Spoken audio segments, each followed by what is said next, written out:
નમસ્કાર દર્શક મિત્રો, કચ્છ સમાચાર ન્યૂઝ ચેનલમાં આપનું સ્વાગત છે। તો હવે ચાલો જોઈએ આજના મુખ્ય સમાચાર વિસ્તારથી। કચ્છના ભુજ શહેરમાં ભક્તિ અને આસ્થાનો અનોખો માહોલ સર્જાયો હતો। સનાતન ધર્મના યુવક યુવતીઓમાં સારા સંસ્કાર વિકસે, જાતિવાદ દૂર થાય અને યુવા વર્ગ ધર્મ તથા સંસ્કૃતિ તરફ પ્રેરિત બને એવા શુદ્ધ સંકલ્પ સાથે રાજગોર હરિશંકર દેવજી અજાણી ફાઉન્ડેશન તથા કાનજી મૂળજી રાબડિયા પરિવાર દ્વારા હનુમંત ચરિત્ર યુવા કથાનું ભવ્ય આયોજન કરવામાં આવ્યું છે। આ પાવન કથામાં ભક્તોનો ઉત્સાહ દિવસે ને દિવસે વધતો જોવા મળી રહ્યો છે। હજારોની સંખ્યામાં ભક્તજનો કથાનું શ્રવણ કરવા ઉમટી પડ્યા છે, જેના કારણે સભા મંડપ પણ ટૂંકું પડવા લાગ્યો છે। કથાના પવિત્ર પ્રસંગે સર્વત્ર ભક્તિ, શ્રદ્ધા અને આધ્યાત્મિક ઊર્જાનો અનુભવ થતો જોવા મળ્યો હતો। આજ રોજ કથામાં આવતા પાવન પ્રસંગમાં અલગ અલગ 40 વેરાયટીના 11,000 કિલો ફળોનો અન્નકૂટ રાખવામાં આવ્યો હતો। તદુપરાંત લોકો પોતે પણ અન્નકૂટ માટે ફ્રૂટ લઈ આવ્યા હતા। આ ભવ્ય પ્રતિસાદને જોઈ કથાના વક્તા પૂજ્ય શ્રી હરિપ્રકાશ દાસજી મહારાજ તેમજ કથાના મુખ્ય યજમાનોએ પણ આનંદ અને ખુશી વ્યક્ત કરી હતી। શંકર દેવજી અજાણી ફાઉન્ડેશન દ્વારા આયોજિત આજે આ કથાનું 5મો દિવસ છે।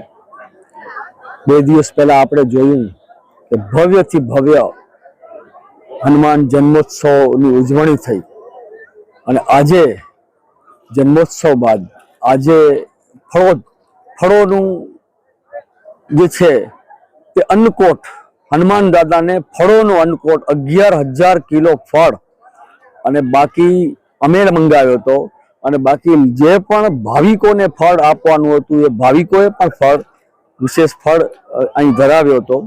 તો આજે અમારા પરિવારની અને બધી મહિલાઓએ આજે આ ફળ અન્નકૂટનું તમે જુઓ છો કે જે ગોઠવણી કરી છે અને આ ફળથી હનુમાનજી સારંગપુર હનુમાનજીની મૂર્તિ બનાવી છે। એ ભવ્યથી ભવ્ય મૂર્તિ બની છે। આપણે કથાકારે પણ કીધું સ્વામીજીએ, અમારે પણ આજ દિવસ સુધી સારંગપુરમાં પણ આવી ફળોની ક્યારે મૂર્તિ બનાવી નથી। તો અને લોકો ભાવિકો પણ જે આવ્યા હતા આજે તમે જોયું કથાનું રસપાન કરવા। અમે દરરોજ 1,000 ખુરશીઓ વધારીએ છીએ દરરોજ, તો પણ અમારો ગ્રાઉન્ડ આ ટૂંકો પડે છે।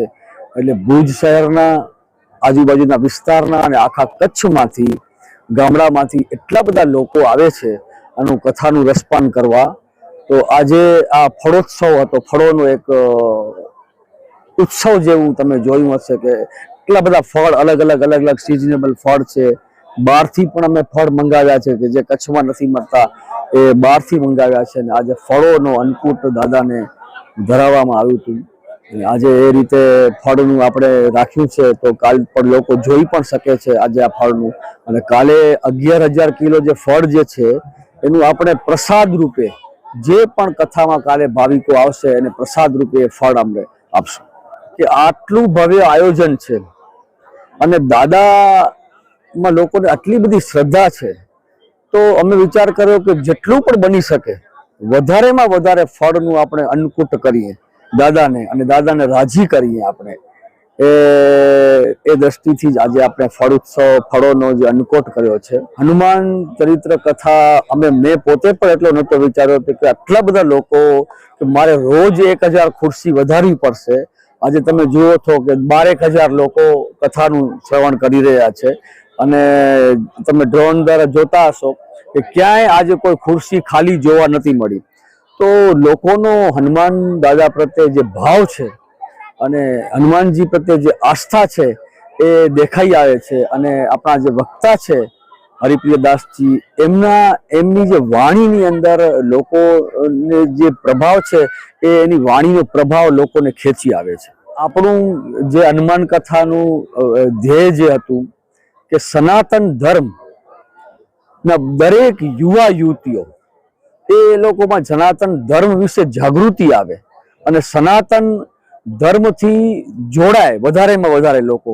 અને જે આપણી અંદર જાતિવાદ છે એ જાતિવાદ નીકળે। મેન તો કે આ ફલાણી જાતિ, આ જાતિ, રાજગોર, વાણિયા, બ્રાહ્મણ, આ તો જાતિવાદ અત્યારે તમે જોઈ રહ્યા છો કે દરેક જાતિ, દરેક ધર્મનો કોઈને પણ માનતો હોય, પણ અત્યારે આ પંડાલની અંદર તમે જુઓ છો કે દરેક લોકો સાથે બેસી અને કોઈ પણ જાતની નાત જાતના ભેદભાવ વગર, કોઈ પણ ઊંચ નીચના ભેદભાવ વગર સાથે બેસીને કથાનું શ્રવણ કરે છે. તો મને એમ થાય છે કે મારું જે વિઝન હતું કે યુવા વર્ગને આ કથા વધારેમાં વધારે ગ્રહણ કરે અને હનુમાનજીની જે શક્તિ છે અને હનુમાનજીનું જે ચારિત્ર છે કે ક્યારે પણ કોઈ પણ સમયે મુશ્કેલીમાં અશક્યને શક્ય કેમ બનાવવું, તો આજનો યુવાન એમાંથી પ્રેરણા લેશે આ કથામાંથી. એટલે અને વધારેમાં વધારે લોકો તમે જોઈ રહ્યા છો કે એનો યુવા વર્ગ વધારે દેખાય છે, કથાનું શ્રવણ કરે છે. તો મારા જે ધ્યેય હતો કે ભુજમાં હું સ્વામીને બોલાવું અને ભુજના યુવાનો પણ આ કથા સાંભળે, તો મને એમ થાય છે કે ના, મેં જે દ્રષ્ટિથી આ કથા કરાવી હતી તો એમાં મેં જે વિચાર્યું હતું એનાથી પણ વધારે સફળતા મળી છે. આ હતા આજના મુખ્ય સમાચાર. તાજા સમાચાર સાથે ફરી મળશું. જોતા રહો કચ્છ સમાચાર.